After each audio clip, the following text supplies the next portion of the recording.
नमस्कार सभी को। स्वागत है आपका यूपीएससी ऑप्शनल फिलॉसफी की क्लासेज में। पेपर 1 हमारा चल रहा है। लास्ट क्लास में हमने रेने डेकार्ट साहब को पढ़ा था और तर्क बुद्धिवाद के सबसे प्रथम दार्शनिक थे हमारे कौन, रेने डेकार्ट।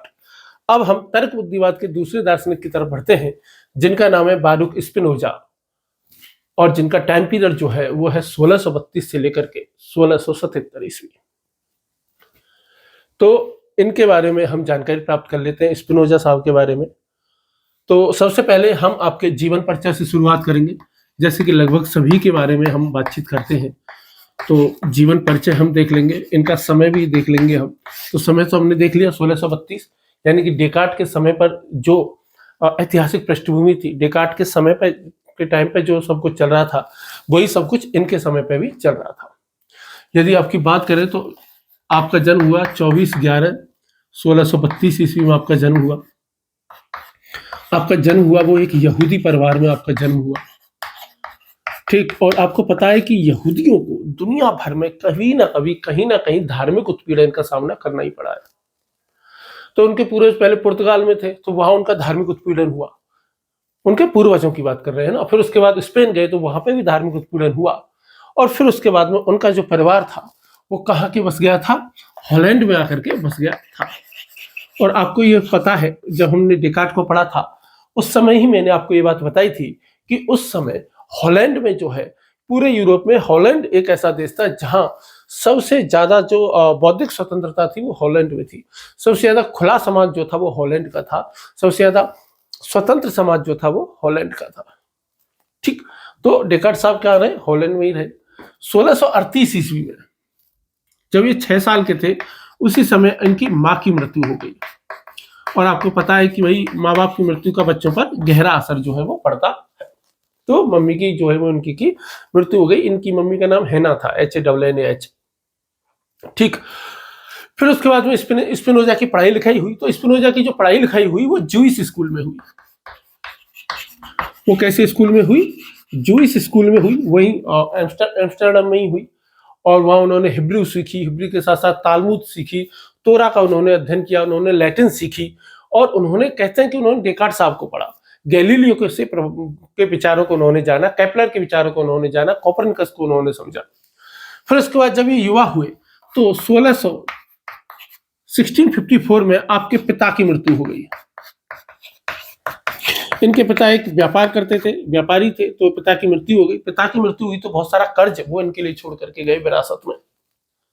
तो व्यापार की पूरी जिम्मेदारी भी किसके ऊपर आ गई, स्पिनोजा साहब के ऊपर आ गई। और साथ ही जो व्यापार में जो कुछ कर्ज था वो भी इनके ऊपर ही आ गया, ठीक। फिर इन्होंने जो है वो उसी समय जो है वो पढ़ाई लिखाई करना भी शुरुआत कर दी थी, अपने विचार देने शुरुआत कर दिया था। इसी वजह से 1656 ईस्वी में क्या हुआ, जो जूइश कम्युनिटी थी, जो जूइश समाज था, उन्होंने इनका क्या कर दिया, बहिष्कार कर दिया। धार्मिक और सामाजिक दोनों तरीके से इनका बहिष्कार कर दिया गया। बहिष्कार के लिए उस समय एक शब्द चलता था जिसको कहते हैं चेरम। उनका क्या कर दिया गया, धार्मिक और सामाजिक दोनों प्रकार से बहिष्कार कर दिया गया। एम्स्टर्डम की जो जूइश कम्युनिटी थी उन्होंने पूरी ने धार्मिक और सामाजिक बहिष्कार कर दिया। ये धार्मिक और सामाजिक बहिष्कार मतलब हुक्का पानी बंद कर देने वाला था। इतना ज्यादा कठोर था कि लोगों को इनसे बात करने की भी मनाही दी गई। इनके पास बैठ नहीं सकते, इनसे बात नहीं कर सकते, इन्होंने कुछ लिखा है तो वो पढ़ नहीं सकते, और इनके साथ व्यापार नहीं कर सकता कोई। और ये कारण ये हुआ क्यों, ये इसलिए हुआ क्योंकि इस समय तक आते आते जो स्पिनोजा साहब है उन्होंने अपने विचार व्यक्त करना शुरू कर दिए थे। और वो जो विचार जो व्यक्त कर रहे थे वो उस समय के ना तो ईसाई समुदायों को पसंद आ रहे थे, ना ही जूइश कम्युनिटी को उनके विचार पसंद आ रहे थे। आपको पता है कि दुनिया में अब्राहमिक रिलीजन जो है वो 3 है। हमने धर्मों का जब इतिहास पढ़ा था तब उनको पढ़ा था। तो सबसे पुराना उनमें कौन सा, यहूदी है, दूसरे नंबर पर ईसाई और तीसरे नंबर पर इस्लाम है। और आपको ये भी पता है कि दुनिया के जितने भी धर्म हैं उन सभी की तुलनात्मक रूप से यदि कंजर्वेशन की बात कही जाए, है ना, यानी कि उनके धर्म के बारे में कोई बहुत ज्यादा कुछ ना बोल पाए, ऐसा इन्हीं 3 धर्मों में सबसे ज्यादा चलता है। यानी कि यहूदी समाज में भी बहुत ज्यादा, जैसे यहूदी, यदि कोई यहूदी बनना भी चाहे तो यहूदी लोग सामान्यतः इस बात को स्वीकार नहीं कर सकते। वो कहते हैं कि यहूदी केवल जन्म से हो सकता है, जबकि जो बाकी की जो रिलीजन है, इस्लाम और ईसाइयत जो है, जबकि ये जो है वो परिवर्तन पर, रिलीजन परिवर्तन पर बहुत ज्यादा फोकस करते हैं, बहुत ज्यादा ध्यान देते हैं। इसीलिए ईसाई मिशनरीज इसके लिए काम करती हैं। इस्लाम का हर एक व्यक्ति ये काम करता है कि भाई, उनको ये माना जाता है कि भाई प्रत्येक काफिर को क्या करना है, जो है वो अल्लाह के रास्ते पर लेकर के आना है। और इनमें क्या है कि भाई आप कुछ भी बोल नहीं सकते, यहां सवाल खड़ा नहीं किया जा सकता, कोई भी प्रश्न नहीं किया जा सकता, आप अपने अलग से विचार व्यक्त नहीं कर सकते। ठीक जैसे हिंदू समाज है ना, हिंदू समाज में क्या है कि यदि कोई निर्गुण ईश्वर की भक्ति करना चाहे तो वो भी कर सकता है, और कोई सगुण ईश्वर की भक्ति करना चाहे तो वो भी कर सकता है। लेकिन इन तीनों जो अब्राहमिक रिलीजन है वहां पे ऐसा नहीं है, वहां पे बहुत ज्यादा कठोरता है। इसीलिए वो ईश्वर को एक व्यक्ति की तरह नहीं देखते थे, एक व्यक्तिगत शासक की तरह नहीं समझते थे। वो धार्मिक ग्रंथों को ऐतिहासिक ग्रंथ समझ करके पढ़ना चाहते थे। इसी वजह से, और उनके लिए तो स्पिनोजा साहब का जब हम ईश्वर पढ़ेंगे तो वो उनका ईश्वर तो प्रकृति ही है। और जबकि बाइबल का पहला अध्याय क्या कहता है कि भाई भगवान ने जो है वो 6 दिन में पूरी प्रकृति बनाई। बात समझ में आ रही है? और वहां पे तो आपको पता ही है ना, कि भाई सरतन से जुदा का नारा तुरंत ही लग जाता है यदि कोई कुछ भी बोलता है उनके रिलीजन के बारे में तो। और ऐसा ही स्पिनोजा साहब के साथ में हुआ, और इसीलिए स्पिनोजा साहब को क्या करना पड़ा, जो एम्स्टर्डम जहां वो रहते थे उसको एम्स्टर्डम शहर को छोड़ना पड़ा, और एम्स्टर्डम छोड़ करके एक छोटा सा गांव था जिसका नाम रिजनबर्ग था, वहां जाकर के वो रहने लग गए। वहां उन्होंने अपना शांत जीवन चुना, वहां अपने अपने स्वतंत्र जीवन चुना। अब उनको कुछ ना कुछ जीविका के लिए कुछ ना कुछ तो करना ही पड़ता है भाई। ठीक, तो व्यापार तो क्योंकि चला गया था, व्यापार कर ही नहीं सकते थे, हर किसी को उनके साथ व्यापार करने की मनाही थी, तो उन्होंने क्या कर दिया, लेंस घिसने का काम कर दिया। जीविका के लिए उन्होंने कैसे का काम शुरू कर दिया, लेंस ग्राइंडिंग का काम शुरू कर दिया।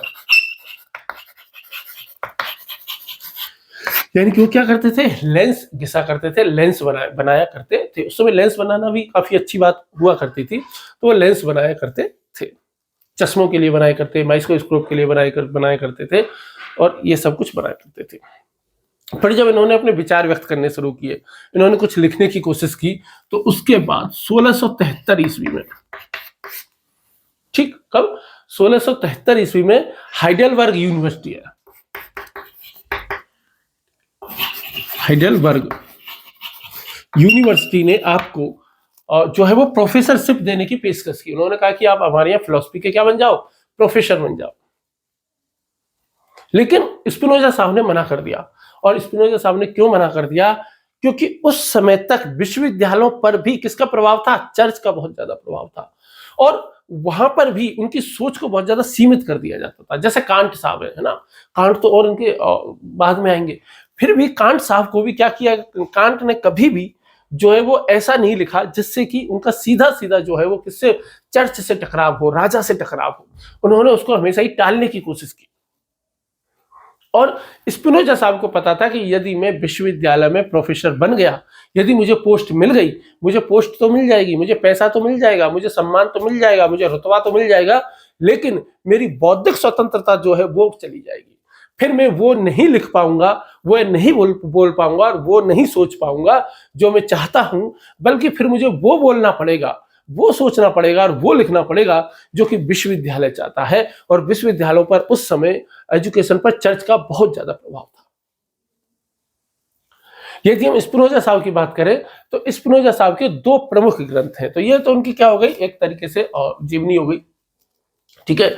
और जीवनी हो गई तो बेसिकली क्या था कि 1600 धीरे धीरे क्या हुआ था, इनकी 1677 में मृत्यु हो गई, है ना। मृत्यु क्यों हुई गई, मृत्यु का कारण क्या था, मृत्यु का कारण था कि इनको टीबी हो गई थी।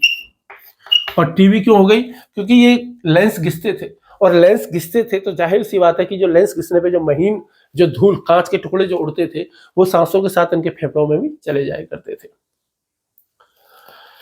ठीक। और धीरे धीरे वही इनकी क्या बन गया, मृत्यु का कारण बन गया। और टीबी से आपकी क्या हो गई, 1677 ईस्वी में आपकी मृत्यु हो गई, ठीक। बात समझ में आ रही है। और 44 साल के केवल थे, इन्होंने अपना जो जीवन था वो अपनी शर्तों पर जिया। इन्होंने ना कभी सम्मान की फिक्र की, केवल इन्होंने एक चीज की फिक्र की, और वो क्या थी, स्वतंत्रता की फिक्र की। एक बहुत ही रोचक किस्सा इनके जीवन से जुड़ा हुआ। जब ये राइजनबर्ग में जाकर के रहने लग गए तो वहां पर कुछ लोग आते थे, इनसे मिलते जुलते थे, बातचीत होती थी, चर्चा होती थी। तो इनका एक मित्र था। उस समय क्या हुआ, क्योंकि हर जगह वही चर्च का प्रभाव तो बढ़ ही रहा था, धार्मिक उन्माद तो था ही। तो उनके मित्र को और उसके भाई को भीड़ ने पीट पीट कर मार डाला। जब इनको ये बात पता चली स्पिनोजा साहब को, तो इनको बड़ा गहरा धक्का लगा और इन्होंने सोचा कि भाई यार, मुझे इसके खिलाफ में कुछ ना कुछ तो करना ही चाहिए। तो इन्होंने खुद ने एक पोस्टर बनाया और पोस्टर लेकर के वो कहाँ जाना चाहते थे, उस चौराहे पे जाना चाहते थे उसके विरोध में। लेकिन इनका जो मकान मालिक था उसने इनको रोक लिया और ये कहा कि यदि तुम वहां गए तो वापस जिंदा नहीं लौट पाओगे। तो इनको क्या कर लिया, रोक लिया गया। नहीं तो इनकी जाने की बहुत इच्छा थी। उन्होंने कहा भी था कि भाई मृत्यु तो मुझे स्वीकार है। कहने का मतलब यह है कि इन्होंने बौद्धिक स्वतंत्रता से कभी भी किसी भी कीमत में किसी भी परिस्थिति में इन्होंने समझौता नहीं किया। एक तो मुझे सुकरात साहब दिखाई देते हैं, दूसरे मुझे स्पिनोजा साहब दिखाई देते हैं। ये दो ही व्यक्ति ऐसे हैं जिन्होंने अपने विचारों के लिए अपने जीवन को, सुकरात ने तो प्याला पिया ही था जहर का, है ना, इन्होंने डायरेक्ट जहर का प्याला नहीं पिया, लेकिन जीवन भर अपमान का प्याला इन्होंने जरूर पिया। और मात्र 44, यदि ये व्यापार करते तो इनको टीबी नहीं होती, है ना, जो कांच के जो टुकड़े, महीन टुकड़े इनके फेफड़ों में नहीं भरते, इनको बीमारी नहीं होती और ये लंबी आयु प्राप्त करते यदि व्यापार करते रहते। तो यदि ये प्रोफेसर बन गए होते तो भी ये महीन काम नहीं करना पड़ता इनको और एक अच्छा रुतबेदार, एक अच्छा ओहदा मिलता है, पद मिलता। आपको पता ही है आज की डेट में लोग पैसों के लिए, पद के लिए, है ना, क्या कुछ नहीं कर गुजरते हैं। जैसे हम और आप जो पढ़ रहे हैं IAS की तैयारी कर रहे हैं तो वो पद के लिए ही पढ़ रहे हैं। बहुत से लोग ऐसे होते हैं कि जो कि पद के पीछे पागल ही हो जाते हैं। उनको गलती से कोई भी छोटा मोटा कैसा भी पद मिल जाए वो पागल हो जाते हैं।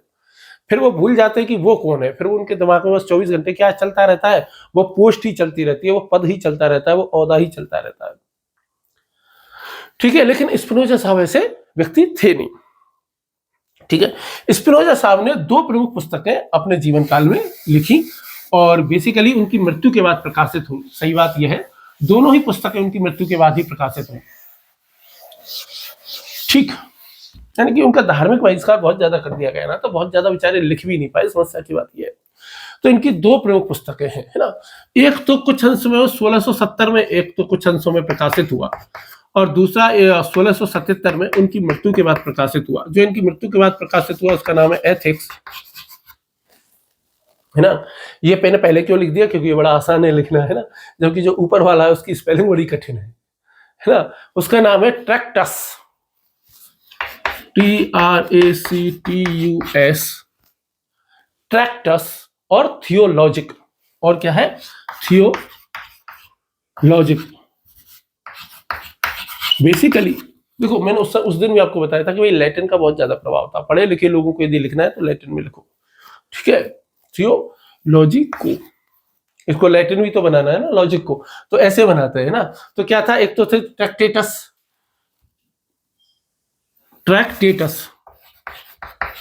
ठीक है, ट्रैक्टेटस थियोलॉजिको एक इनकी पुस्तक थी और ये 1670 में कुछ अंशों में प्रकाशित हुई थी। बाद में दोनों पुस्तकों को एक साथ इनकी मृत्यु के बाद प्रकाशित किया गया।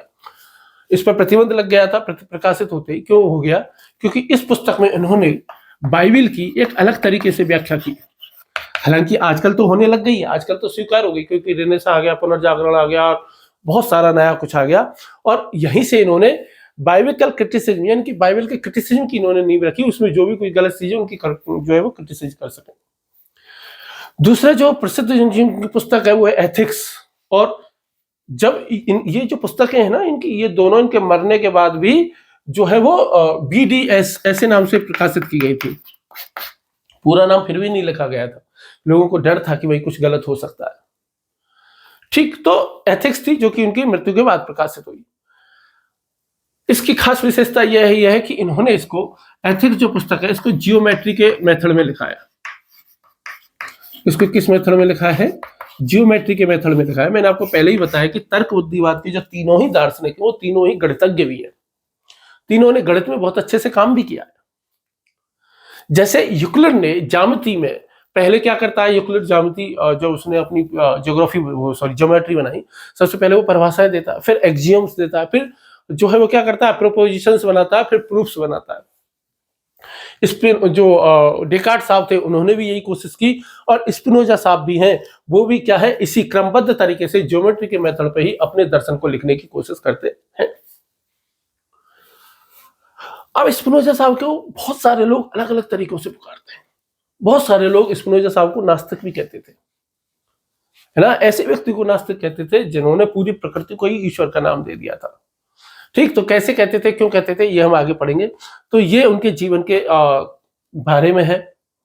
ये उनकी दो पुस्तकें हैं, एक का नाम है ट्रैक्टेटस थियोलॉजिको और दूसरी है एथिक्स। इसका नाम याद भी नहीं रहे, एथिक्स का नाम याद रखना, ठीक है। एक छोटी सी पुस्तक है, सन वगैरह कुछ भी याद रखने की जरूरत है नहीं, सन वगैरह कोई नहीं पूछ रहा। जीवनी आपसे कोई किसी प्रश्न में नहीं पूछने वाला है। आपसे जो पूछा जाएगा, इनका सिद्धांत पूछे जाएंगे, और इनका जो सबसे प्रमुख जो सिद्धांत है उसका नाम है स्पिनोजा का द्रव्य सिद्धांत, यानी कि स्पिनोजा सबस्टांस थ्योरी। तो आइए उसी स्पिनोजा के द्रव्य सिद्धांत को समझने की कोशिश करते हैं। भाई लास्ट क्लास में जो हम रेने डेकार्ट साहब को पढ़ रहे थे, तो रेने डेकार्ट साहब ने कहा था कि सबस्टांस 3 होते हैं। एक तो ईश्वर होता है, और ईश्वर के अलावा 2 सबस्टांस कौन कौन से होते हैं, एक तो मन होता है, दूसरा क्या होता है, बॉडी होती है, शरीर होता है। ठीक, और फिर वहां पे प्रॉब्लम आ गई थी कि आखिर यदि शरीर और माइंड और बॉडी होते हैं तो माइंड और बॉडी आपस में इंटरेक्शन कैसे करते हैं। ठीक, तो इसी प्रॉब्लम को लेके आगे बढ़ते हैं। भाई सब्सटेंस 3 है, तो ये बड़ी भारी समस्या हो गई कि 3 सब्सटेंस कैसे हो गए, क्योंकि डेकार्ट ने खुद ने ये परिभाषा दिया था, डेकार्ट ने खुद ने सब्सटेंस यानी द्रव्य की ये परिभाषा दी थी कि द्रव्य वो है, सब्सटेंस वो है जो अपने अस्तित्व के लिए किसी अन्य चीज पर निर्भर ना हो, जो अपने अस्तित्व के लिए किसी अन्य चीज पर निर्भर ना हो, उसको सब्सटेंस कहते हैं। सब्सटेंस का मतलब होता है द्रव्य। द्रव्य का मतलब क्या होता है कि जैसे कोई गुण है, तो कोई भी गुण किस चीज में स्थिर होगा, तो गुण जिस चीज में होता है उसी को हम क्या कहते हैं, द्रव्य या सब्सटेंस कह देते हैं। ठीक, बात समझ में आ रही है। तो अब हम ये देखते हैं कि जब डेकार्ट साहब ये कहते हैं कि भाई सब्सटेंस वो होता है जो अपने अस्तित्व के किसी अन्य चीज पर निर्भर ना हो, और फिर वो 3 बना देते हैं, एक मन बना देते हैं, एक बॉडी बना देते हैं, और एक ईश्वर को बना देते हैं। दूसरी बात, फिर मन और बॉडी दोनों को ईश्वर के ऊपर भी आश्रित कर देते हैं, तो वो उनकी परिभाषा पूरी तरीके से उनके 3 सब्सटेंस पर लागू हो ही नहीं सकते हैं, क्योंकि वो खुद डेकार्ट साहब खुद क्या कहते हैं कि जो मन और पदार्थ है, इन दोनों को किसने बनाया है, ईश्वर पर निर्भर बनाया है। फिर उनसे यदि कोई ये पूछे कि यदि मन और शरीर दोनों ही ईश्वर पर निर्भर हैं, तो फिर वे सब्सटेंस कैसे हो गए, क्योंकि आपने परिभाषा दी है, आपने तो ये कहा है कि सब्सटेंस वो होता है जो कि किसी अपने अस्तित्व के लिए किसी अन्य पर निर्भर ना हो। तो इसलिए सबसे पहले जब हम स्पिनोजा के सिद्धांत को पढ़ते हैं तो उसको द्रव्य सिद्धांत को ही पढ़ते हैं। स्पिनोजा साहब ने अपनी जो फिलॉसफी जो शुरू की वो यहीं से शुरू की, और इसको हम कहते हैं स्पिनोजा का द्रव्य सिद्धांत। स्पिनोजा का द्रव्य सिद्धांत, और अंग्रेजी में क्या कह देते हैं इसको, सबस्टांस थ्योरी।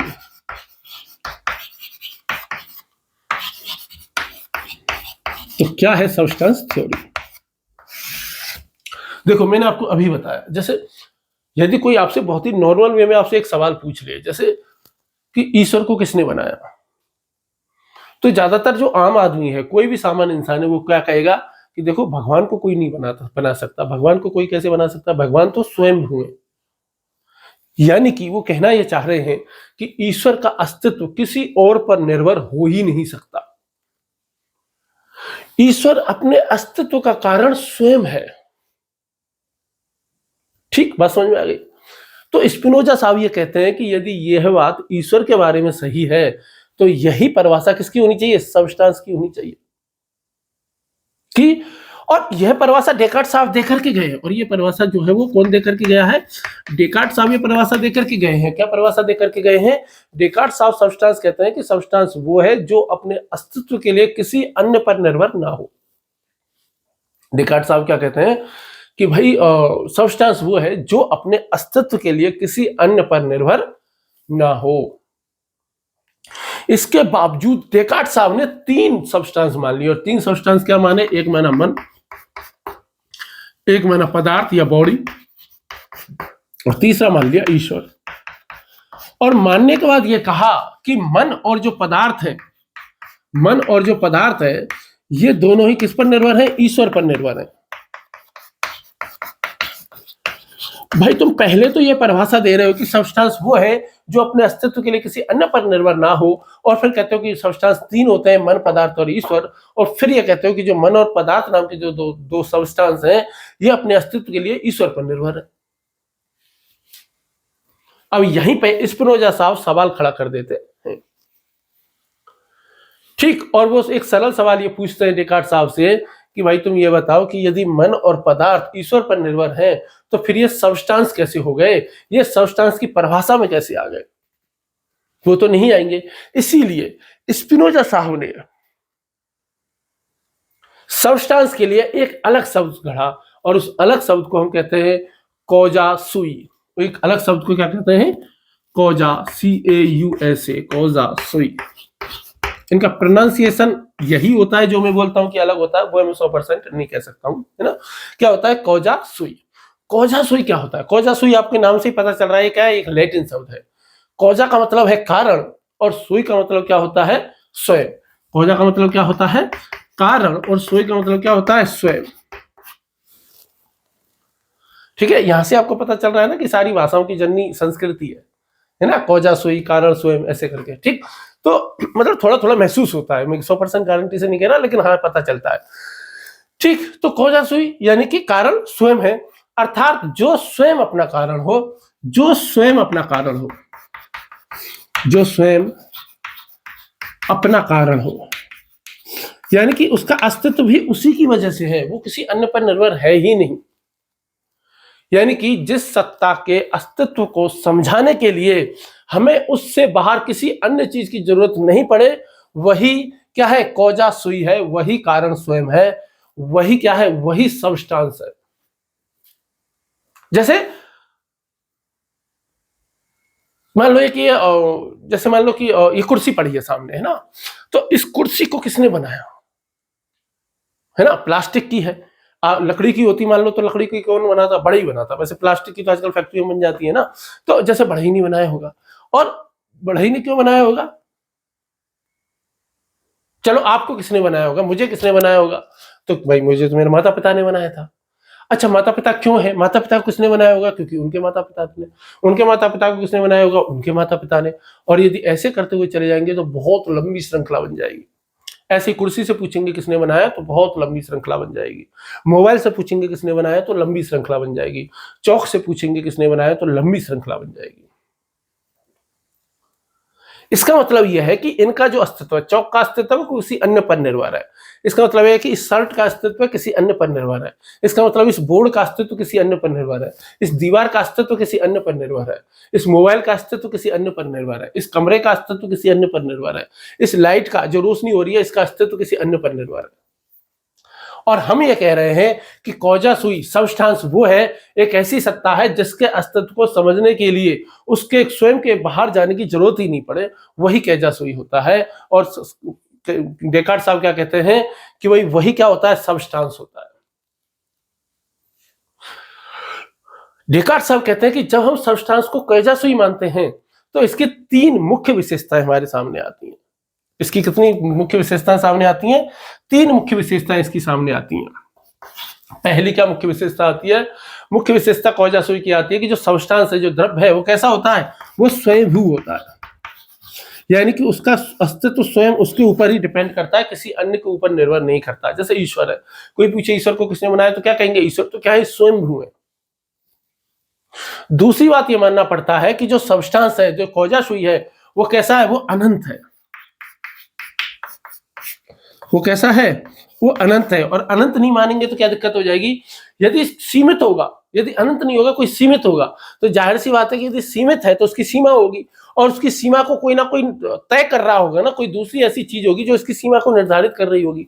जैसे भारत की यदि हम बात करें तो भारत की दक्षिणी सीमा को हिंद महासागर तय कर देता है, उत्तरी सीमा को हिमालय तय कर देता है, पश्चिम में पाकिस्तान है तो पाकिस्तान की वजह से हमारा बॉर्डर फिक्स होता है, चाइना है तो चाइना की वजह से होता है, बांग्लादेश है तो बांग्लादेश की वजह से होता है, अमेरिका है, अमेरिका का बॉर्डर मैक्सिको से लगता है तो उसका जो सीमा है वो सीमित होती है। बात समझ में आ रही है? यानी कि यदि सब्सटेंस को ऐसा मान लें कि सब्सटेंस सीमित है, अनंत नहीं है, तो जाहिर सी बात है कि उसको कोई ऐसी दूसरी चीज होगी जो उसको सीमित कर रही होगी। ऐसे मामले में हमें यह मानना पड़ेगा कि वो क्या नहीं है, वो स्वयंभू नहीं हो सकता। इसका मतलब यह है कि उसका अस्तित्व किसी अन्य पर भी निर्भर है। ये वही बात हो गई जैसे जो है वो हमारे शंकराचार्य जी कहते हैं कि जो आदि अनंत जो शंकर है, जो ब्रह्म है, वो कैसा है, वो जो है पूरी तरीके से निरपेक्ष है, वो दुनिया में किसी भी चीज के सापेक्ष नहीं है, और इसीलिए वो ब्रह्म को एक भी नहीं कहते। इसीलिए वो ब्रह्म को क्या कहते हैं, अद्वैत कहते हैं।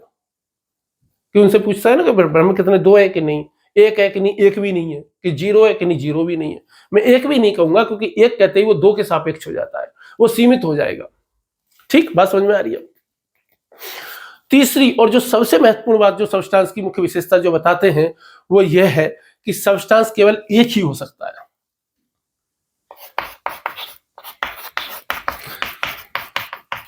बात समझ में आ रही हो। हमारे जो शंकराचार्य जी हैं वो तो कह रहे हैं कि एक भी नहीं हो सकता, क्योंकि एक कहते ही वो दो के सापेक्ष हो जाता है और वो सीमित हो जाता है। लेकिन यहाँ जो स्पिनोजा साहब है वो इतना गहरा नहीं सोच पाए, और वो कह रहे हैं कि जो द्रव्य जो है, सब्सटेंस जो है, जो कि कौजा सुई है, उसकी तीन मुख्य विशेषता होती है। एक तो वो स्वयंभू होता है, दूसरा वो अनंत होता है, और तीसरा क्या है, वो एक ही हो सकता है, वो एक से ज्यादा हो ही नहीं सकता है। अब कोई पूछ ले कि भाई एक ही क्यों हो सकता है, एक से ज्यादा क्यों नहीं हो सकता, तो स्पिनोजा साहब कह रहे हैं कि चलो मान लिया कि हमने दो सब्सटेंस है ए और बी, दो सब्सटेंस है का और खा, दो सब्सटेंस है राम और श्याम, दो सब्सटेंस है उत्तर और दक्षिण। ठीक, जाहिर सी बात है। तो यदि वो दो है तो दो, जाहिर सी बात है कि दोनों पूरी तरह क्या होने चाहिए, आपस में एक दूसरे से स्वतंत्र होने चाहिए। और यदि दो स्वतंत्र सत्ताएं हैं तो वो एक दूसरे से पूरी तरीके से अलग कैसे होंगी, और उनको अलग करने के लिए कोई ना कोई सीमा होगी। और यदि उनको दोनों को अलग करने के लिए यदि कोई सीमा होती है तो वो सीमा दोनों को क्या कर देती है, सीमित कर देती है। जैसे ए बी को सीमित कर देगा, बी सी को सीमित कर देगा। जैसे हम ये नहीं कह सकते भाई दक्षिण का है, भाई दक्षिण तो भाई एक तरफ है, हमें पता चल गया, लेकिन उत्तर भी तो है। बात समझ में आ रही है। तो ये सीमित करता है। इसका मतलब ना तो ए पूरी तरह स्वतंत्र रह जाएगा, ना बी पूरी तरह स्वतंत्र हो जाएगा। इसका मतलब क्या हो जाएगा, दोनों में से कोई भी सब्सटेंस नहीं हो जाएगा। इसीलिए स्पिनोजा साहब कहते हैं कि तार्किक रूप से दो सब्सटेंस की कल्पना करना या एक से ज्यादा सब्सटेंस की कल्पना करना तार्किक रूप से असंभव है। तार्किक रूप से वास्तविकता में तो केवल सब्सटेंस कितने हो सकते हैं, एक ही हो सकते हैं। ठीक, अब मेरे को बहुत ही एक जनरल बात बताओ कि क्या यहां स्पिनोजा साहब ने कोई नया विचार दिया है? नहीं, बिल्कुल नया विचार नहीं दिया। उन्होंने तो क्या किया, डेकार्ट साहब ने जो कहा था कि सब्सटेंस अपने अस्तित्व के लिए केवल स्वयं पर ही निर्भर होता है, किसी अन्य पर निर्भर नहीं होता, उस परिभाषा को तार्किक रूप से सुधार दिया। क्या कर दिया, तार्किक रूप से सुधार दिया। अब यह पता चल गया। अब यदि कोई पूछ ले कि सब्सटेंस है क्या, तो सब्सटेंस को स्पिनोजा साहब क्या कहते हैं, प्रकृति कहते हैं, डुइस साइव नेचुरा। क्या कहते थे वो, डुइस साइव नेचुरा, यानी कि डुइस साइव नेचुरा। डुइस साइव नेचुरा का मतलब क्या होता है कि भाई ईश्वर अथवा प्रकृति,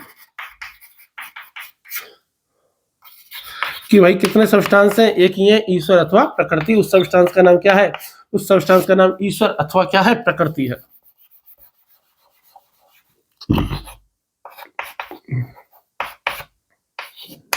ईश्वर अथवा प्रकृति जो है वो क्या है, उस सब्सटेंस का नाम है।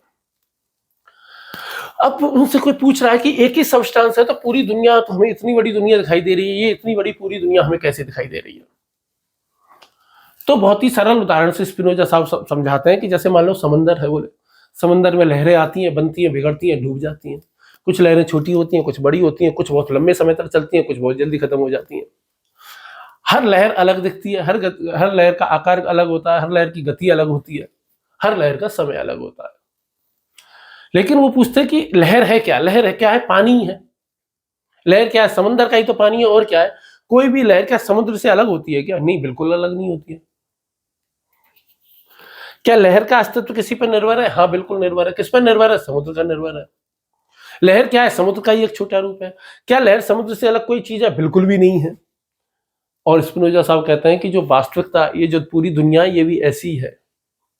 एक इन्फिनाइट, एक अनंत सब्सटेंस है, बिल्कुल समुद्र की तरह ही है। और फिर उसमें लहरों की तरह पेड़ उगते हैं, पशु उगते हैं, मानव उगते हैं, पशु पक्षी, भौतिक पदार्थ, ये सारे के सारे क्या हैं, उन जैसे समुद्र में लहरें उठती हैं, सेम उसी प्रकार से है,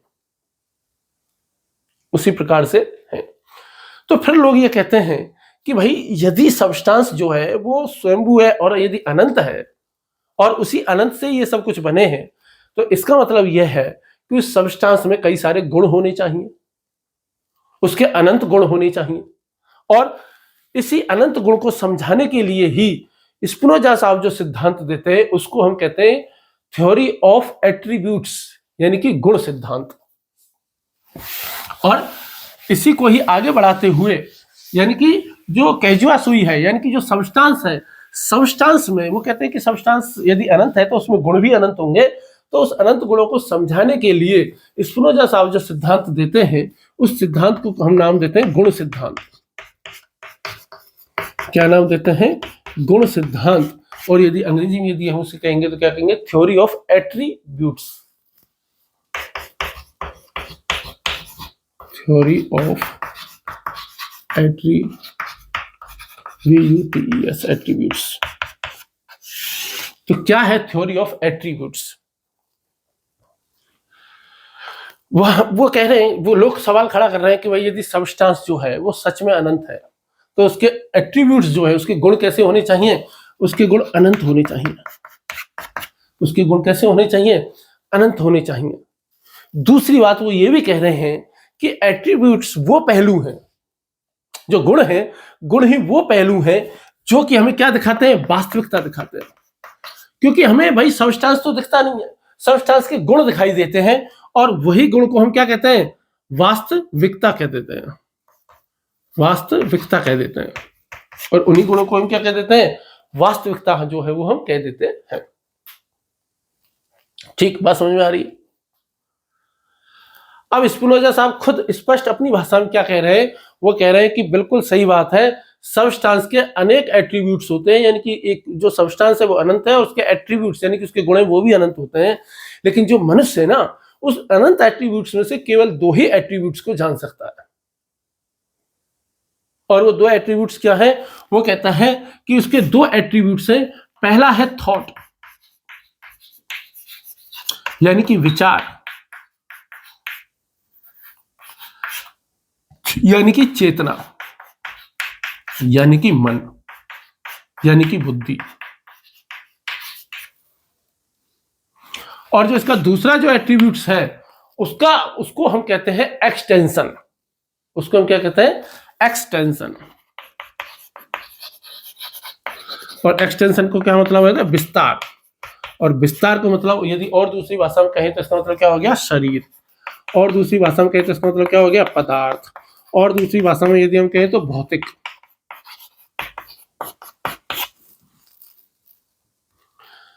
ठीक है, क्या कह सकते हैं? भौतिक वस्तुएं। बात समझ में आ गई? अब आप आसानी से समझ पाओगे। डेकार्ट ने 3 सब्सटेंस दिए थे, मन, शरीर और ईश्वर। स्पिनोजा साहब ने क्या कह दिया कि भाई देखो, सब्सटेंस तो एक ही है जिसका नाम है ईश्वर। ठीक है, उस ईश्वर नामक जो सब्सटेंस है, चूंकि वो अनंत है और उसके एट्रीब्यूट्स जो भी अनंत होते हैं, लेकिन हम उनके केवल 2 ही एट्रीब्यूट्स को अच्छे से जान सकते हैं, और उन 2 एट्रीब्यूट्स को नाम दे दिया मन और शरीर। कहने का मतलब यह है, डेकार्ट साहब मन और शरीर को क्या मान रहे थे?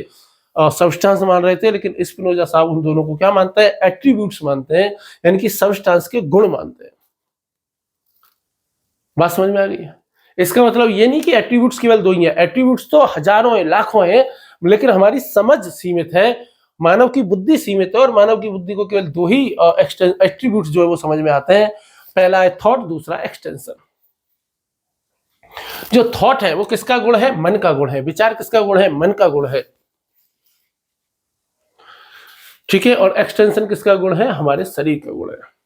इसका मतलब यह है कि मन और शरीर दो अलग अलग वास्तविकताएं हैं, और जैसे ही वो ये कहते हैं कि मन और शरीर दो अलग अलग वास्तविकता हैं, तो दोबारा से जो प्रॉब्लम, माइंड बॉडी प्रॉब्लम, जो कि डेकार्ट साहब के साथ में थी, और डेकार्ट साहब माइंड बॉडी प्रॉब्लम का जो समाधान देते हैं वो पिनियल ग्लैंड देते हैं कि वो पिनियल ग्लैंड के माध्यम से आपस में बातचीत करते हैं माइंड और बॉडी। ये समस्या वापस किसके पास में आ जाती है? स्पिनोजा साहब के पास में आ जाती है। ठीक, बात समझ में आ रही है? लेकिन स्पिनोजा साहब इसका हल कैसे करते हैं? स्पिनोजा साहब कहते हैं कि देखो, थॉट और एक्सटेंशन जो है ना, दो अलग अलग सब्सटेंस के गुण नहीं है, बल्कि वो एक ही सब्सटेंस के दो एट्रीब्यूट्स हैं, और इसीलिए ईश्वर ने उनको जो है वो इस तरीके से सेट किया है कि वो आपस में अपना काम जो है वो आसानी से चला सकते हैं। इसका और आगे हम चर्चा करेंगे विस्तार से। अब सवाल ये आता है कि जब कोई ये कहता है, जब उन्होंने कहा कि जो सब्सटेंस है ये कैसा है? ये अनंत है, तो लोग पूछते हैं कि ये अनंत क्यों है? सब्सटेंस जो है ये अनंत क्यों है, ये बताओ। हालांकि हमने इस पर चर्चा की थी कि ये अनंत क्यों है, लेकिन एक बार और अलग से चर्चा कर लेते हैं, यदि मान लो प्रश्न आ जाता तो स्पिनोजा साहब वही एक तर्क देते हैं जो मैंने आपको पहले बताया कि यदि सब्सटेंस सीमित होता तो उसकी सीमा के बाहर कुछ और होना चाहिए था, और यदि कोई चीज और बाहर होती तो क्या करती? सब्सटेंस को सीमित कर देती। इसका मतलब यह है कि वो दूसरी सत्ता भी सब्सटेंस होता है, लेकिन हम देखते हैं कि जो दो सब्सटेंस है वो एक साथ हो ही नहीं सकते, क्योंकि यदि दो सब्सटेंस एक साथ होंगे तो वो क्या करेंगे? एक दूसरे की स्वतंत्रता को सीमित कर देंगे, और सब्सटेंस कभी भी सीमित नहीं हो सकता। ठीक, बात समझ में आ रही है? अब प्रश्न यह उठता है कि भाई तुमने मान लिया कि भाई सब्सटेंस है जो अनंत होता है, ठीक है, मान लिया, और अनंत के दो एट्रीब्यूट्स तो अनंत हैं, लेकिन हम केवल दो ही एट्रीब्यूट्स को जान सकते हैं, एक है चेतना को और दूसरा है भौतिकता को, दूसरा है जड़ को। अब हमको ये बताओ, आप लोग उनसे ये सवाल पूछते हैं कि अब आप हमको ये बताओ कि भाई इस दुनिया में हमको जो अलग अलग चीजें दिखाई देती हैं, हमको मानव दिखाई देते हैं, पेड़ दिखाई देते हैं, पत्थर दिखाई देते हैं, ग्रह दिखाई देते हैं, पति दिखाई देता है, औरत महिलाएं दिखाई देती हैं, पत्नी दिखाई देती हैं, मोबाइल है, चौक है, ग्रीन बोर्ड है, ये सब क्या है? स्पिनोजा साहब इन सबको क्या कह देते हैं? मोड्स कह देते हैं, MODES। वो कहते हैं, स्पिनोजा कहते हैं कि ये सब क्या है? मोड्स हैं। कोई किसी ने पूछा कि मोड क्या होता है, वो कहते हैं मोड का मतलब है सब्सटेंस का सीमित रूप। और यहीं से जो स्पिनोजा साहब का एक तीसरा सिद्धांत आता है, जिसको हम कहते हैं थ्योरी ऑफ मोड्स, जिसको हम क्या कहते हैं? जिसको हम क्या कहते हैं? Theory of modes. तीसरा जो सिद्धांत आता है उसको हम क्या कह देते हैं? Theory of modes. Theory of modes, यानी कि हिंदी में यदि कहें तो विकार या पर्याय सिद्धांत। विकार या पर्याय सिद्धांत।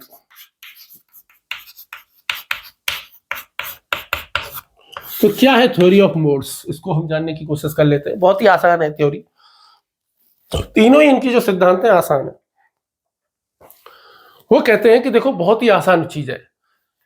समुद्र क्या है?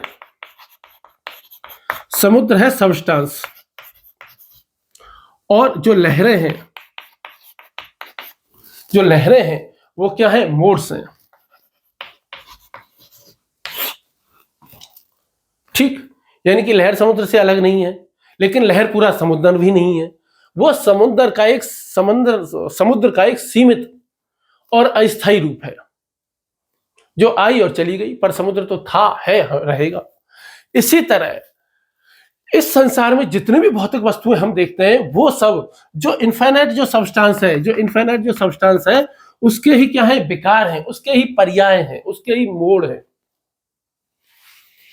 जैसे हमारा जो शरीर है वो किसका मोड है? एक्सटेंशन का। और हमारी जो चेतना है वो किसका विस्तार है? वो है जो है वो चेतना का, थॉट का। बात समझ में आ रही है? वो ये कहना चाह रहे हैं कि हमारा मन और हमारा शरीर दो अलग अलग सत्ताएं नहीं है, बल्कि एक ही सब्सटेंस है, और एक ही सब्सटेंस के दो अलग पहलू हैं, दो अलग क्या है? मोड्स हैं। जैसे एक ही व्यक्ति है, जैसे मेरा नाम हिंदी में क्या है? राजन, अंग्रेजी में क्या है? राजन, और संस्कृत में क्या है? राजन। ठीक, बात समझ में आ रही? तो है तो एक ही नाम, एक ही व्यक्ति के तीनों नाम हैं, लेकिन ठीक वैसे ही जो मोड्स हैं ठीक है, वो क्या है, सब्सटेंस एक ही है, बस उसके अलग अलग मोड है। अब आपको थोड़ा थोड़ा ये समझ में आने लगा होगा कि स्पिनोजा साहब क्या कह रहे हैं। स्पिनोजा साहब बहुत ही बड़ी आसान भाषा में कह रहे हैं कि देखो, एक ही इनफाइनाइट सब्सटेंस है जो कि ईश्वर है, वो स्वयंभू है, उसी को ही हम कौजा सुई कह देते हैं। ठीक है, उसके एट्रीब्यूट्स होते हैं, वो अनंत एट्रीब्यूट्स होते हैं, लेकिन हम उनके केवल दो ही एट्रीब्यूट्स को जानते हैं, एक है थॉट, दूसरा है एक्सटेंशन। और जो वही जो सब्सटेंस जो है उसमें अनंत मोड्स प्रकट होते हैं। एट्रीब्यूट्स तो दो है, थॉट और एक्सटेंशन, लेकिन जो मोड है वो कई सारे हैं। और वो सब क्या है, उस जो मेन जो सब्सटेंस है, जो ईश्वर है, उसी के ही सीमित रूप है। यानी कि हम हो गए, ये दुनिया हो गई, पहाड़ हो गए, नदी नाले, सब कुछ क्या हो गए, उसी वास्तविकता के छोटे छोटे रूप है। और इसीलिए स्पिनोजा साहब क्या कहते हैं, ड्यूइस साइव नेचुरा, यानी कि ईश्वर ही प्रकृति है, प्रकृति ईश्वर है। यानी कि ईश्वर और प्रकृति दोनों एक ही हैं। जिसे हम ईश्वर कहते हैं, जिसे हम प्रकृति कहते हैं, ये दोनों अलग चीजें नहीं है, ये दोनों क्या है, एक ही है। ये दोनों क्या है, एक ही है। इसको हम आगे देखेंगे, जब हम क्या देखेंगे, स्पिनोजा साहब का जो सर्वेश्वरवाद का सिद्धांत इन्होंने दिया है, उस सर्वेश्वरवाद के सिद्धांत को हम देखेंगे। लेकिन उससे पहले हम ये देख लेते हैं कि इन्होंने दो एट्रीब्यूट अभी बताए, एक थॉट बताया, एक एक्सटेंशन बताया। तो जो समस्या डेकार्ट साहब के साथ में थी कि भाई जो हमारा माइंड और बॉडी है, ये एक साथ कैसे काम कर लेते हैं, माइंड बॉडी का जो पैरेललिज्म है ना, मन और शरीर का आखिर संबंध क्या है, तो उसी सिद्धांत को स्पिनोजा साहब के यहाँ क्या कहते थे, समानांतरवाद। समानांतरवाद, समानांतरवाद कह लो, या फिर हम उसको क्या कह सकते हैं, mind body parallelism. Mind body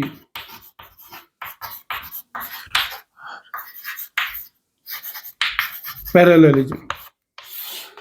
तो दोबारा इनसे पूछ रहे हैं कि भाई जैसे डेकार्ट साहब ने कहा कि पिनियल ग्लैंड के माध्यम से दोनों आपस में संवाद कर लेते हैं, ठीक है, अच्छी बात है।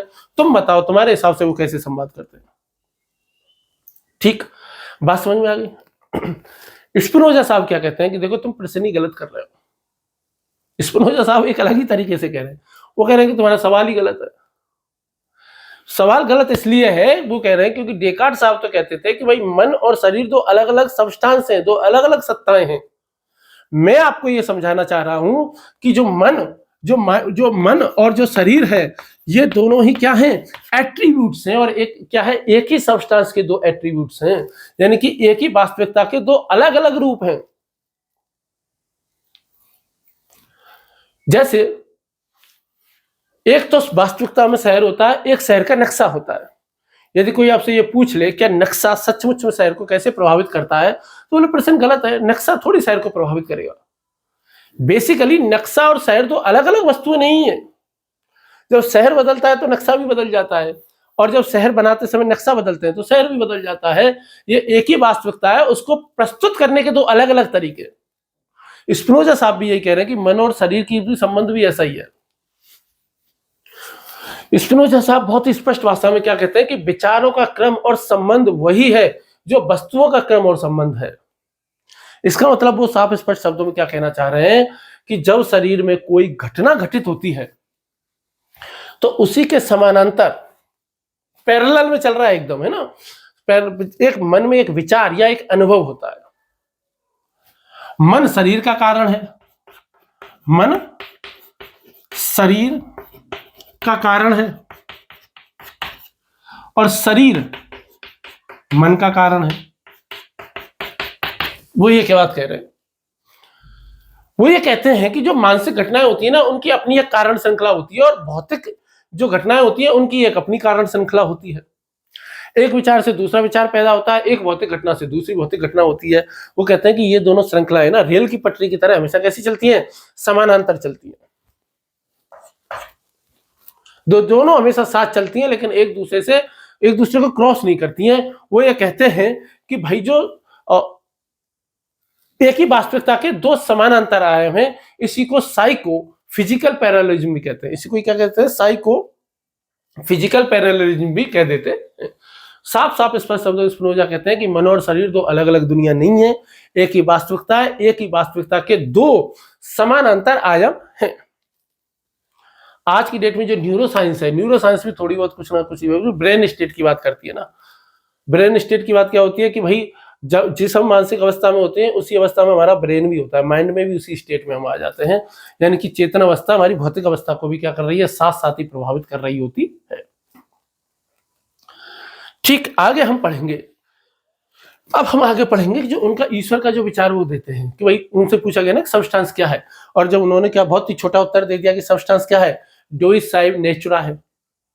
उन्होंने बहुत ही छोटा उत्तर क्या दिया, डुइस साइब नेचुरा है, यानी कि इसी को हम क्या कहते हैं, स्पिनोजा का सर्वेश्वरवाद, स्पिनोजाज पैंथीज्म।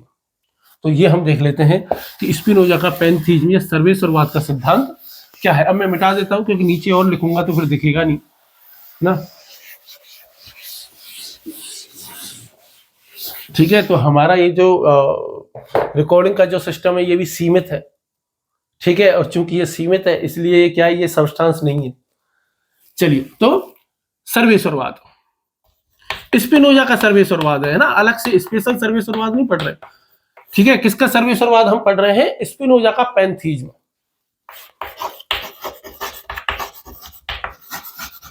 स्पिनोजा का सर्वेश्वरवाद क्या है, एक सेकंड देना मेरे को, है ना।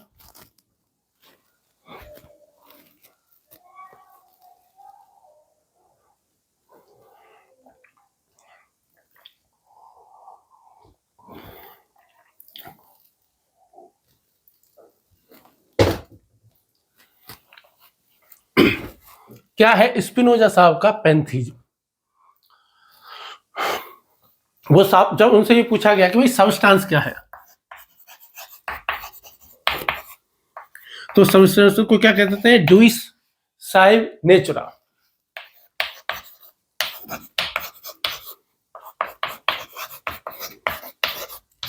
इसका मतलब होता है कि ईश्वरी प्रकृति है, ये लैटिन में लिखा हुआ है। इसका मतलब क्या है, ईश्वर अथवा प्रकृति, ईश्वर अथवा प्रकृति। अब लोग उनसे ये सब, भाई ईश्वर तो पता समझ में आता है, प्रकृति भी समझ में आता है। लोग ये पूछते हैं उनसे कि तुम ये अथवा क्यों लगा रहे हो यहां पे, ये बताओ। जैसे सामान्य भाषा में जब हम अथवा लगाते हैं तो उसके तो मतलब होता है कि दो अलग अलग विकल्प हो गए, जैसे कि भाई चाय पियोगे कि कॉफी पियोगे। जैसे सवाल पूछ लेते हैं कि भाई तुम चाय पियोगे कि कॉफी पियोगे, चाय अथवा कॉफी, कॉफी। ठीक है, दोनों में से कोई एक चुनो। लेकिन स्पिनोजा साहब यहाँ पे जो अथवा लगाते हैं, इस अथवा का मत अर्थ बिल्कुल भी ऐसा नहीं है। इस अथवा का अर्थ क्या है कि दो नाम है लेकिन वास्तविकता एक ही है। जैसे चाहे जल कहो चाहे H2O कहो, बात एक ही है। जैसे हिंदू धर्म में कहते हैं राम कहो चाहे कृष्ण कहो, दोनों का मतलब एक ही है। वैसे ही ठीक कि भाई चीज एक ही है, दो अलग अलग नामों से उसको हम कह रहे हैं, बोल रहे हैं। ठीक, बात समझ में आ रही है। चलिए,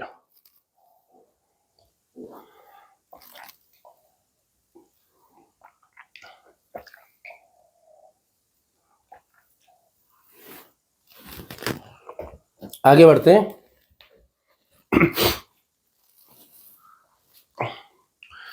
धर्म से पूछेंगे तो धर्म इसको क्या कह देगा, रिलीजन, ईश्वर कह देगा। और यदि विज्ञान से पूछेंगे, साइंस से पूछेंगे तो साइंस इसको क्या कह देती है, प्रकृति कह देती है। ये बात कौन कह रहा है, स्पिनोजा साहब कह रहे हैं। डेकार्ट साहब क्या कह रहे थे, डेकार्ट साहब तो कह रहे थे ईश्वर और जगत दो अलग अलग हैं, ईश्वर ने जगत को बनाया है। यानी कि डेकार्ट साहब से यदि कोई पूछे तो डेकार्ट साहब क्या कहते थे कि भाई कुम्हार और घड़े जैसा संबंध है ईश्वर में और जगत में। कैसा संबंध है, कुम्हार और घड़े का। यानी कि कुम्हार कौन है, ईश्वर है, और घड़ा क्या है, जगत है। ये कौन कह रहा है, डेकार्ट साहब कह रहे थे हमारे। इसका मतलब यह है कि कुम्हार घड़े को बना देता है, घड़े को बना करके हट जाता है। इसी को ट्रांसेंडेंटेंट ईश्वर कह देते हैं कि ईश्वर है तो सही लेकिन जगत से परे, जगत के ऊपर है, वो ऊपर बैठा हुआ है, उसने दुनिया बना दी, ऊपर बैठ रहा है, ऊपर बैठ करके दुनिया को देख रहा है। लेकिन स्पिनोजा साहब कहते हैं कि ईश्वर कोई दूर बैठी हुई सत्ता नहीं है। ईश्वर ऐसा नहीं है कि इसने दुनिया बना दिया, ऊपर बैठ करके खेल देख रहा है कि वाह मजा आ रहा है कि देखो कैसे पढ़ा रहा है। गधेड़े को पढ़ाना नहीं आता फिर भी पढ़ा रहा है, गधेड़े की वीडियो को यूट्यूब पर देखता भी नहीं है फिर भी बना रहा है। ठीक है, तो कहने का मतलब यह है कि भाई वो ऐसे नहीं करता है। स्पिनोजा साहब कहते हैं कि ईश्वर तो क्या है, एक इनफाइनाइट सब्सटेंस है, और ईश्वर तो हर जगह प्रकट हो रहा है, कण कण में, क्षण क्षण में। जैसे हमारे हिंदू धर्म में कहते हैं ना कि कण कण में राम है, क्षण क्षण में राम है।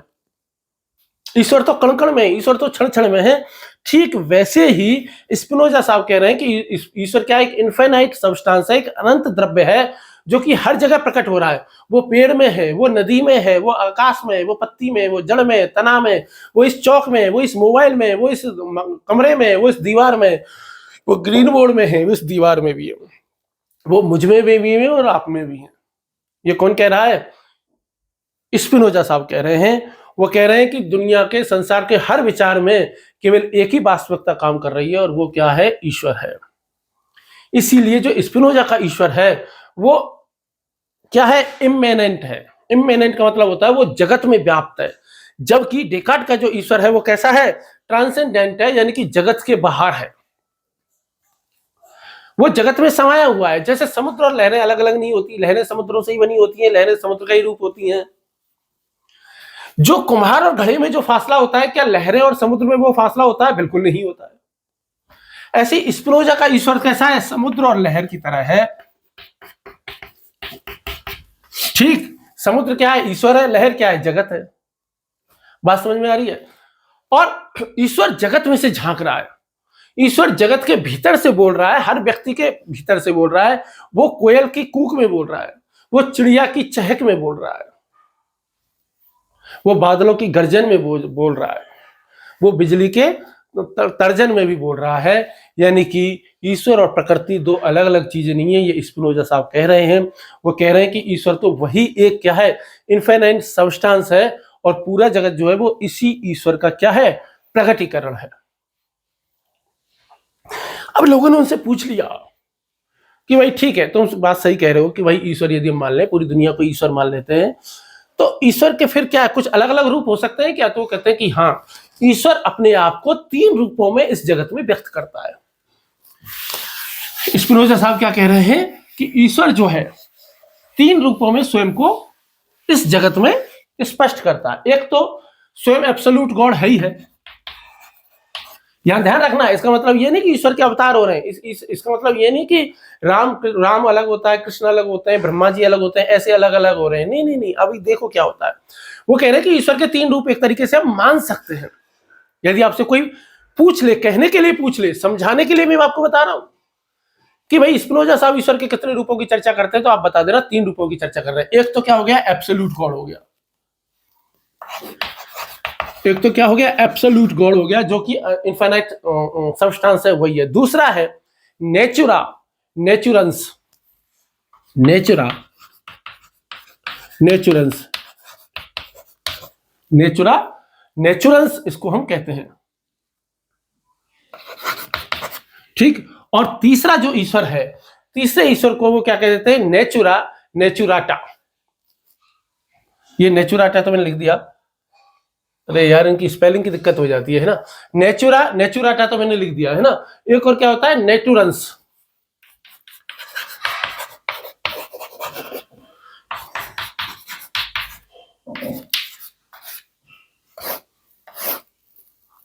ठीक, तो पहला एब्सोल्यूट हो गया, दूसरा नेचुराटा हो गया, और तीसरा क्या हो गया?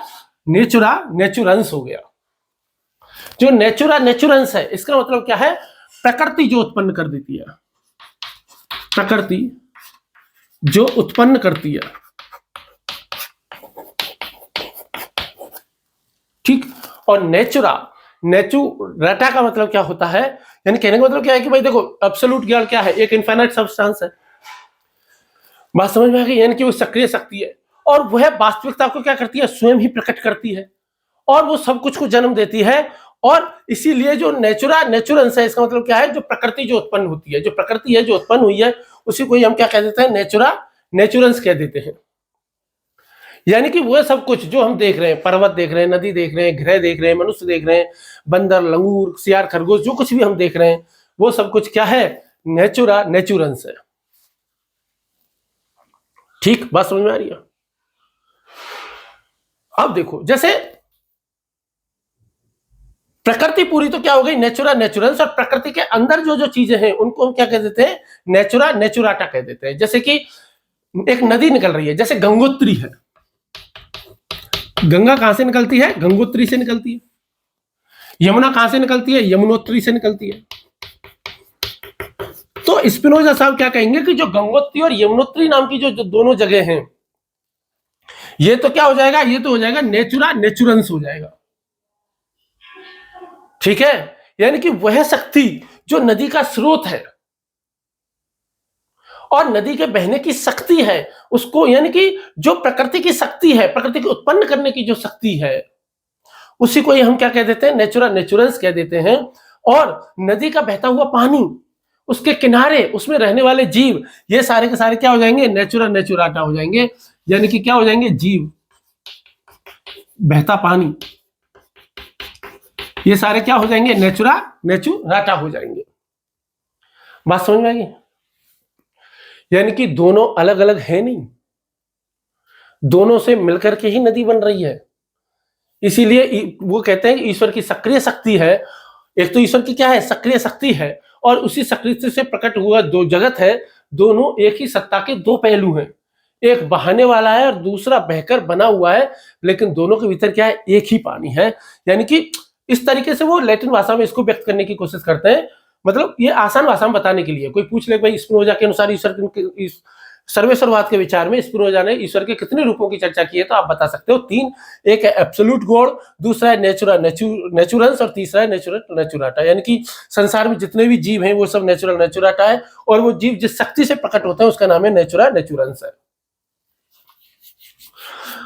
अब स्पिनोजा साहब पर एक सवाल, एक जो है वो क्वेश्चन मार्क लगाया जाता है। बहुत से लोग ये मानते हैं कि स्पिनोजा साहब नास्तिक थे। तो क्या सच में स्पिनोजा साहब नास्तिक थे? अच्छा, ये भी ध्यान रखना कि इनके जो सर्वेश्वरवाद है ना, इसकी तुलना कई बार जो यहूदी या ईसाई या इस्लाम धर्म का जो ईश्वर है, जो ईश्वरवाद है उनका, उससे तुलना होती है कई बार। तो वो ध्यान रखना, उनके ईश्वर में और इसके ईश्वर में अलग कर देना। ये तो प्रकृति है, प्रकृति स्वयं ही ईश्वर है, जबकि उनके यहाँ ईश्वर एक अलग व्यक्ति है जो इस जगत से बाहर है और वो इस जगत को चला रहा है। वो लोगों को पाप जो है वो सजा देता है और उनका ये सब करता है ना, उनको जन्नत और स्वर्ग नसीब करता है, जबकि स्पिनोजा का ईश्वर ऐसा सब काम नहीं करता। अच्छा, क्या स्पिनोजा नास्तिक थे? इस सवाल पर चर्चा कर लेते हैं। क्या स्पिनोजा साहब नास्तिक थे कि नहीं थे? ठीक, उनके कई सारे ऐसे समकालीन बड़े विद्वान लोग थे जो कि उनको नास्तिक मानते थे, क्योंकि उनका ईश्वर जो है वो जैसा धार्मिक ईश्वर होता है ना, वैसा नहीं होता, वैसा नहीं। और चूंकि उनका ईश्वर वैसा धार्मिक ईश्वर नहीं है जैसा होता है, तो वो धर्म को भी नहीं मानते, और चूंकि धर्म को भी नहीं मानते, इसलिए लोग उनको नास्तिक कह रहे हैं। और इसीलिए तो उनको जो है वो क्या किया गया था? यहूदी धर्म से बाहर किया गया था। उनका ईश्वर प्रार्थना नहीं सुनता है, उनका ईश्वर चमत्कार नहीं करता है, उनका ईश्वर दंड नहीं देता है, उनका ईश्वर जो है वो मरे हुए को जिंदा नहीं करता है, उनका ईश्वर किसी को सजा नहीं देता है। यानी कि कहने का मतलब, पारंपरिक जो धर्म है वो जिस ईश्वर की बात करता है, स्पिनोजा उस ईश्वर को मानते ही नहीं है। इसीलिए बहुत सारे लोग उनको नास्तिक मानते हैं। लेकिन एक जर्मन कवि हुए जिनका नाम है नोवालिस। जिनका नाम क्या है? नोवालिस। ये कौन है? जर्मन पोइट है, जर्मन कवि है नोवालिस। इन्होंने स्पिनोजा साहब को बहुत ही जबरदस्त आस्तिक व्यक्ति कहा, और उन्होंने इन स्पिनोजा के लिए एक शब्द गढ़ा जिसका नाम है गॉड इंटॉक्सिकेटेड मैन। उन्होंने स्पिनोजा को क्या कहा? God intoxicated man. God intoxicated man यानी कि ऐसा व्यक्ति जो ईश्वर की अनुभूति में पूरी तरीके से डूबा हुआ है। और वो ईश्वर की अनुभूति में इतने ज्यादा डूबे होते हैं स्पिनोजा साहब, उनको तो चौक में भी ईश्वर दिख रहा है, उनको तो उंगलियों में भी ईश्वर दिख रहा है, उनको तो बोर्ड में भी ईश्वर दिख रहा है, दीवार में भी ईश्वर दिख रहा है, मोबाइल में भी ईश्वर दिख रहा है। उनके दर्शन में हर जगह ईश्वर ही ईश्वर है। इसीलिए बहुत सारे लोग स्पिनोजा को पैंथिस्ट भी कहते हैं। इसीलिए स्पिनोजा साहब को क्या भी कहा जाता है? पैंथिस्ट भी जो है वो कहा जाता है, जिसका अर्थ क्या होता है कि ईश्वर और जगत दोनों एक ही हैं। अल्बर्ट आइंस्टीन साहब जब हुए थे और किसी ने एक बार, पत्रकार ने, किसी ने उनसे पूछ लिया कि क्या आप ईश्वर में विश्वास करते हैं, तो आइंस्टीन साहब ने ये कहा था, बड़ी स्पष्टता के साथ उन्होंने कहा कि देखो, मैं स्पिनोजा के ईश्वर में विश्वास रखता हूं। यानी कि मैं एक ऐसे ईश्वर में जो प्रकृति के नियमों में व्याप्त है, कोई अलग व्यक्तित्व नहीं है, जो बादलों के पार नहीं बैठा है, जो किसी स्वर्ग में बैठा हुआ नहीं है। मैं उस ईश्वर को मानता हूं। उस समय जब स्पिनोजा साहब ने ये विचार उस समय दिया था, तो ये विचार इतना भयंकर प्रश्न खड़ा हो गया ना, ये इतना भयंकर विस्फोट खड़ा हो गया था कि उनकी पुस्तकें प्रतिबंधित हो गई, उनके समुदाय ने उनको निकाल दिया, उनका हुक्का पानी बंद हो गया, लेकिन उनका विचार रुका नहीं। ठीक है। अब फिर एक यहां से एक नया प्रश्न उठता है, भाई वास्तविकता तो एक ही है, और थॉट और जो एक्सटेंशन है वो ईश्वर के ही दो पहलू हैं, ईश्वर के ही दो एट्रीब्यूट्स हैं, है ना। और हमने ये बता ही दिया है कि भाई मन और शरीर का संबंध क्या होता है, उनकी जो मन और शरीर कैसे काम करते हैं। ठीक है। तब यहां से एक सवाल और खड़ा होता है कि यदि पूरी प्रकृति ईश्वर ही है, तो इसका मतलब ईश्वर ही सब कुछ कर रहा है। भाई जब चौक में भी ईश्वर है, मुझ में भी ईश्वर है, तो मतलब मैं नहीं पढ़ा रहा, ईश्वर ही पढ़ा रहा है। इसका मतलब मेरा अस्तित्व तो बचा ही नहीं, और जब मेरा अस्तित्व नहीं बचा है, तो यहीं से एक प्रश्न खड़ा होता है, और वो है नियतिवाद। स्पिनोजा बहुत जबरदस्त नियतिवादी थे, ध्यान रखना। इसीलिए यहां से सवाल ये खड़ा होता है, तो भाई नियतिवाद पूरी तरीके से है क्या?